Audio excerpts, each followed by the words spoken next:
The village of Nyani in northern Ghana. At first glance, it looks like any other West African village, but this is a community of outcasts.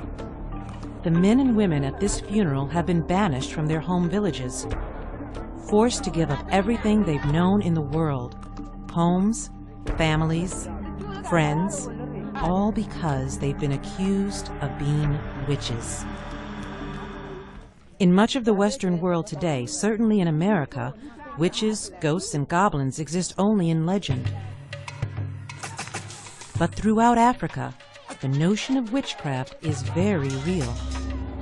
The spirit world is no less present than the physical world, and those who are believed capable of harnessing its power to do harm are greatly feared, so much so that often they must be banished, like the accused witches of Nyani. One of those outcasts is Sanka, a recent arrival. Sanka was transformed from woman to witch after a young man in her village fell sick and died. The grieving family wanted to know who was responsible. They turned to the local fortune teller, who invoked the ancestral spirits and said the source of the evil was Sanka. For Sanka, it was a terrible moment. She had lived here her entire life. Now, she could lose everything. Sanka pleaded that she had done nothing, so the aggrieved family turned to the ultimate arbiter in such matters, the fetish priest. After offering libations to the ancestors, the fetish priest announced a test that would shock many Westerners. Sanka's fate, the entire course of her future life, would be decided by the sacrifice of a chicken. The sacrificed chicken died with its legs pointing down rather than up, a verdict as clear as that of any jury in the West. Sanka was guilty.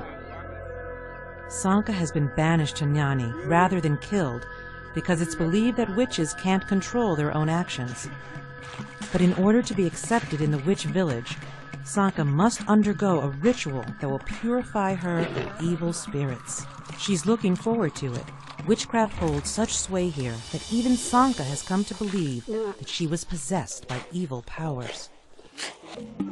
The next day, the entire village gathers for Sanka's ceremony.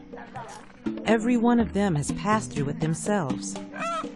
Sanka presents the fetish priest with the items needed for the offering. I have come with a chicken, liquor, and money. Here it all is.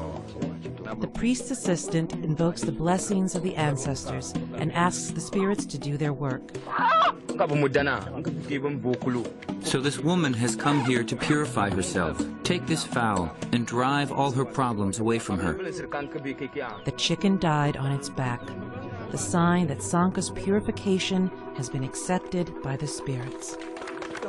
Today I have taken the fetish potion. I am no longer a witch.